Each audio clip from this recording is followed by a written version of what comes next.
Welcome to this Zentangle Quickie. My name is Heather Hartwick Gladden.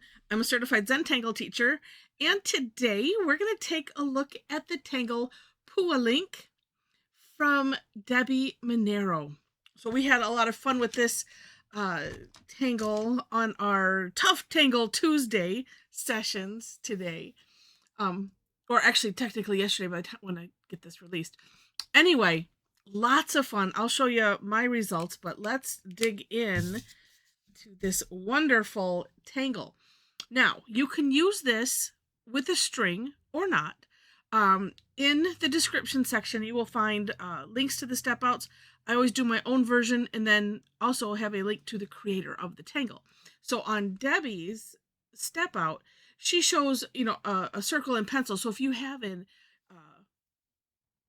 orb shape, or actually it could be, honestly, it could be any shape, because we saw some amazing things from our sessions, like I said today. But I'm going to do it without a string, so that way you can see, because you can see what it would look like with one. Sometimes doing one without, it's like, okay, well, how will I do that exactly? I know that's what I think a lot of times. So, all right, this one starts with a flux shape or a teardrop shape, and let's put it right here, like that.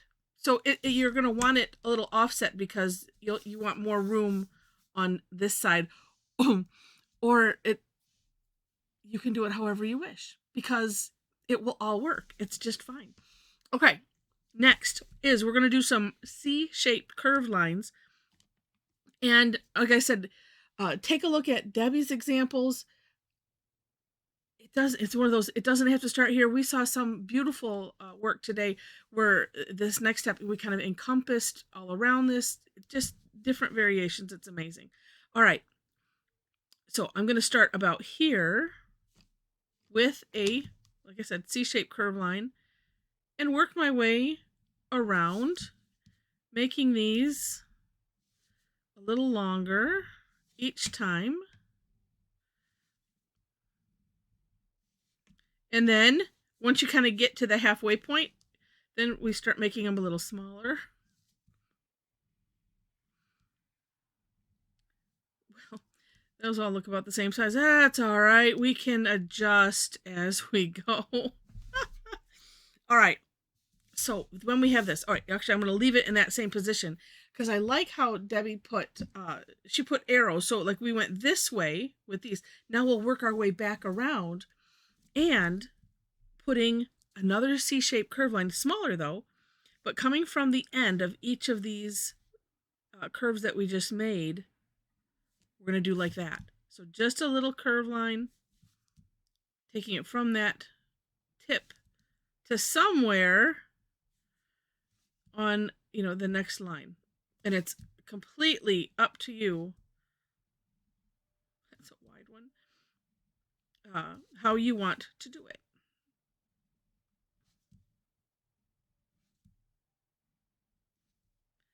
And then the last one, just bring it right down to that initial shape. Oh, gosh, sorry, I'm going off the table. This, well, I don't want to get, there we go. All right, next, we're going to aura. Now, I'm going to go ahead and do the center.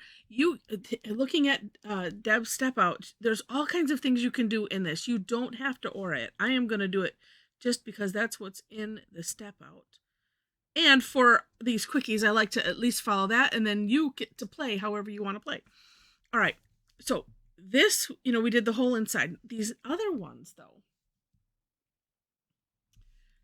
well, except for this first one, I'm going to, yes, I'm going to start here. We're going to, that one I'm going to aura the whole thing because it's nothing, no part of it is tucked behind anything else.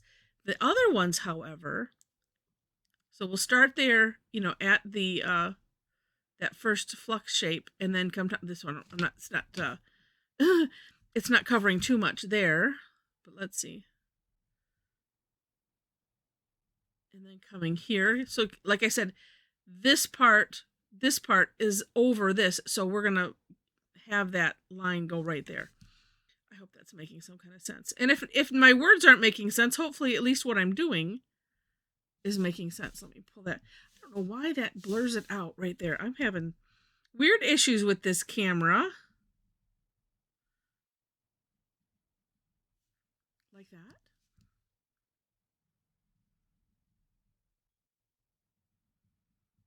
And, while you play with it, or after you play with it, a couple times, this is one of those things that you can experiment with, is how wide these shapes are. I made mine kind of thin.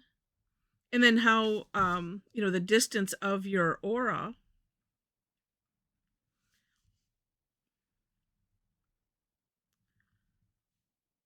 All right.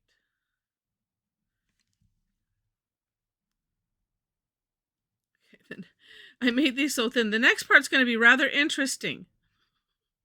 We'll see. All right. And that next part is, do I want to come this way? Oh, I guess I do.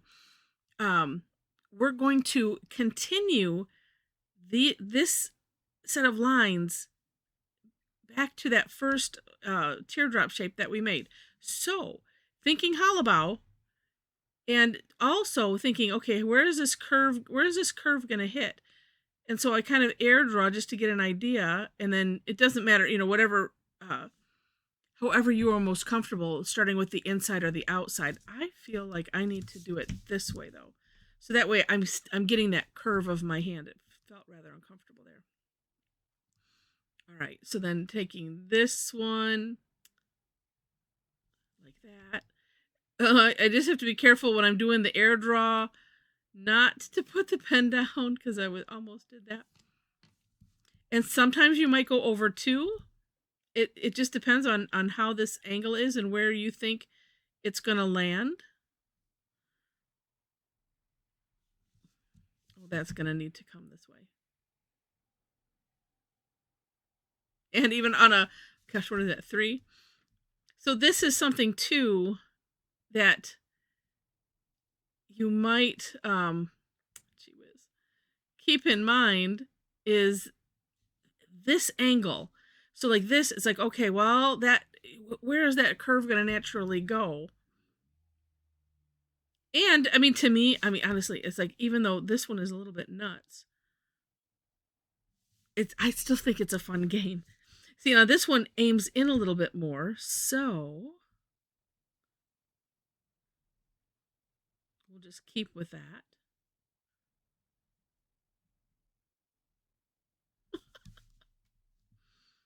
This one goes down nicely. Okay, so we'll say that goes into that mess there.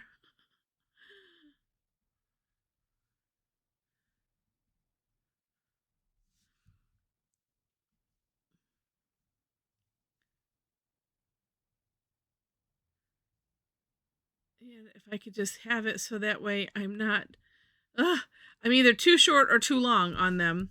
All right, now here's where, and if you do this, take a hand stretch, an eyeball stretch, all of that kind of thing. Breathe. Because sometimes when we get uber focused on something, it's like, you know what, it's a good thing to just take a minute.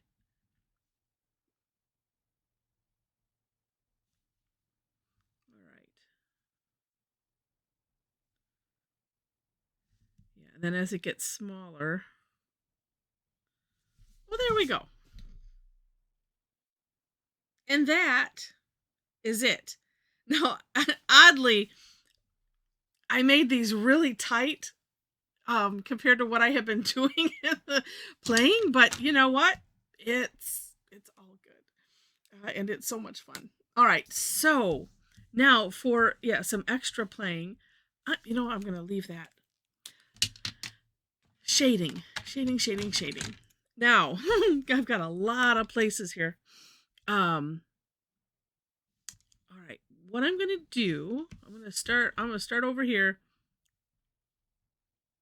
And for this, I'm going to focus on the over and under. So I'm putting, although this is going to probably end up filling in that whole thing, but where, on the outside of where something goes over, I'm putting graphite on either side. Like I said, some of this, are just going to be solid, but that's okay. I'm like, I know I had this carrying on, but it doesn't look like it did. There we go.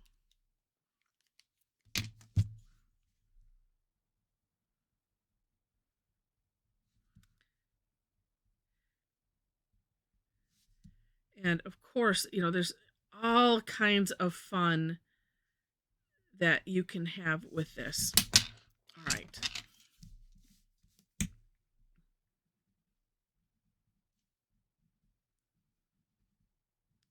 Now I am working to, well, there, okay, it's working pretty good.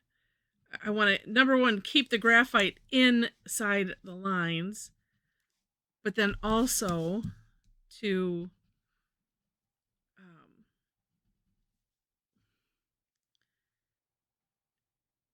I can't remember what I was going to say. You know, sometimes, you know, focus and talking, not a good combination. I want to keep it out of this for sure, but also out of the outsides of it. And this tortillon is behaving for the most part. Yay!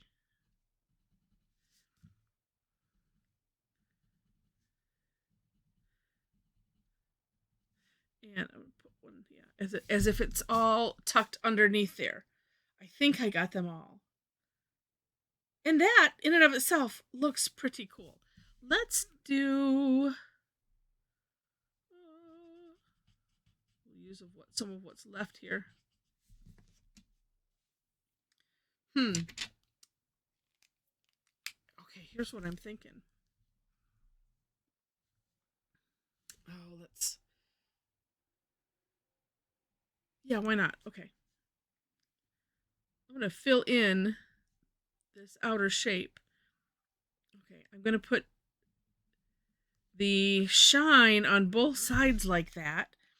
And if I don't like it, I can always, you know, fill it in.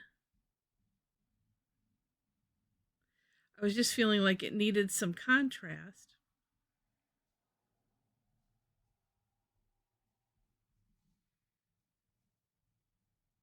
Look at what I did. Right over it. It's all right. There's always a workaround. Or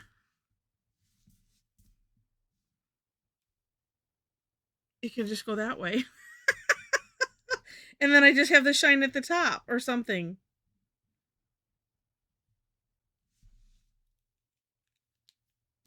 That works. No mistakes. No mistakes in Zentangle. None at all. All right. Well, that is that. All right. So let me share with you what I did. And I hope that you have enjoyed this. I find it to be an amazing, amazing tangle. We had a lot of fun with it, like I said. And there are other tangles that are like this that, have these, I don't know, that just make it an outline. And it's really, really, really neat.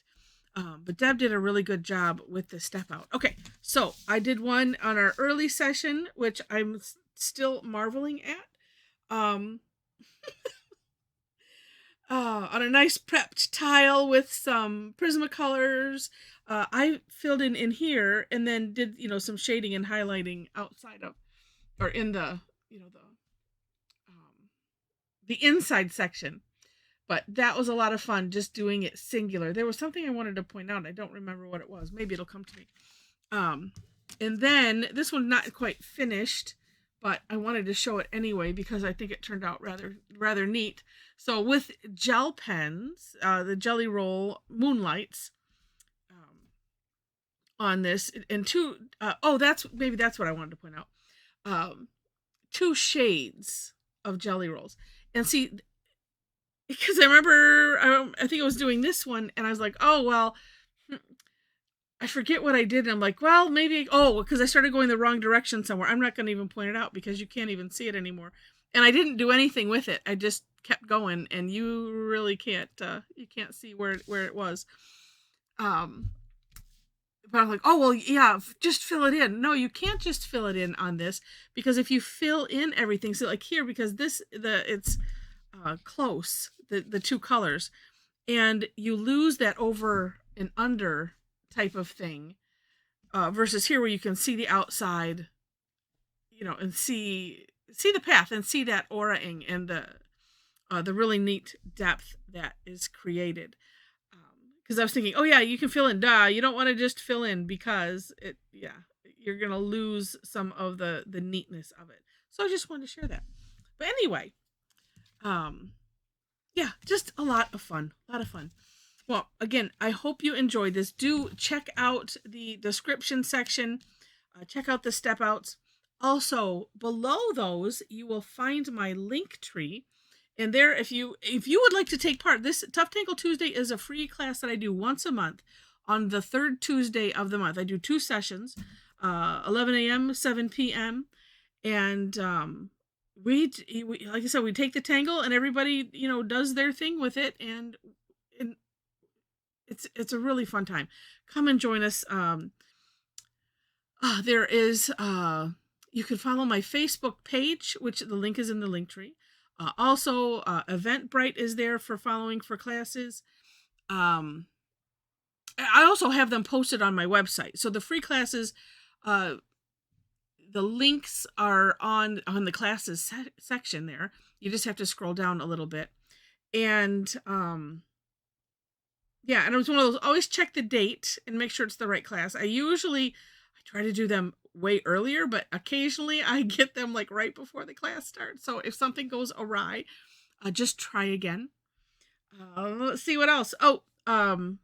If you are on Facebook and would like to join us in our Tangle Addicts community group, we'd love to have you. There are 4 questions to answer once you click that link, and then you're in like Flynn. So and then, the fun just never ends there, because everybody's posting all the time. It's a very active group, very supportive group, nice, safe place, to share your work, stories, etc. It's, like I said, it's just a lot of fun. All right, let me think what else. Everything is pretty self-explanatory on that link tree. And, you know what? The one thing I didn't say is, I don't think I did. If you've enjoyed this, please click on the like button. And if you liked it enough to see more, please click to subscribe to the channel. I might have said it already, but if I didn't, please do. And and that's all I have for you. Thank you so much for watching. And Deb, another amazing tangle. Thank you for being so creative and sharing all of your creativity with us and expanding our fun tangle library. All right, thanks so much for watching, and I wish you happy tangling.